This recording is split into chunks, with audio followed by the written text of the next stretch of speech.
First of all, we have to get over our addiction to growth, or at least think about what it is we want to improve. And I think we have to recognize that we can't have an economy that's growing in physical size indefinitely on a finite planet. So we need to think more about how to improve quality of life and refocus our efforts on what that means. You know, how do we improve human well-being and happiness in a sustainable way that can remain within the planetary boundaries, the physical boundaries that we know are there. So it's going to take a different view, I think, of what we mean by the economy, what we mean by human well-being and happiness, and how to improve that over time. I think it's possible to have improvement in quality of life, but I think it's in the future that's going to mean not increasing the magnitude of physical resource use and consumption. So to a certain extent, we can have that improvement, that growth, without increasing resource consumption by improvement in efficiency. But I think that can only happen, to a certain extent. That's not something that can continue indefinitely. I think we also need to think more explicitly about how we distribute our wealth and resources, both within the current generation, but also between the current and future generations.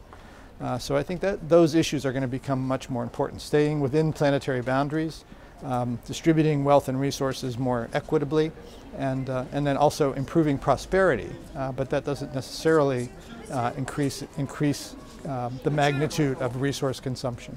We need to formulate alternatives to GDP. GDP was never designed as a measure of societal well-being.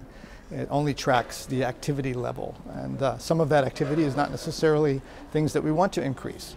So if there's more crime, if there's more pollution, that actually adds to GDP, but it doesn't actually improve societal well-being.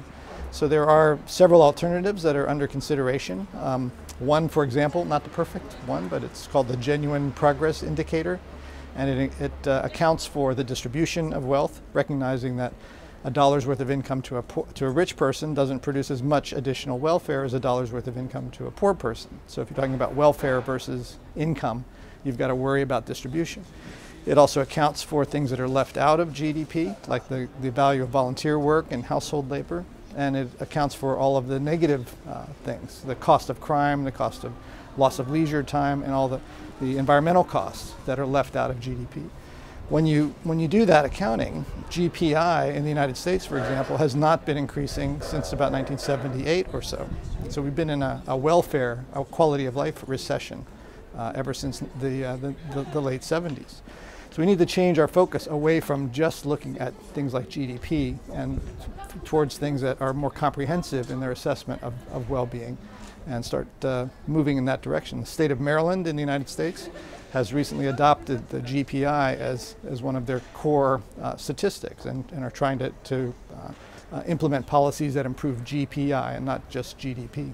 How do we build a society that's actually much more focused on that, on quality of life, on well-being, on sustainability, and don't worry so much about what's happening with GDP.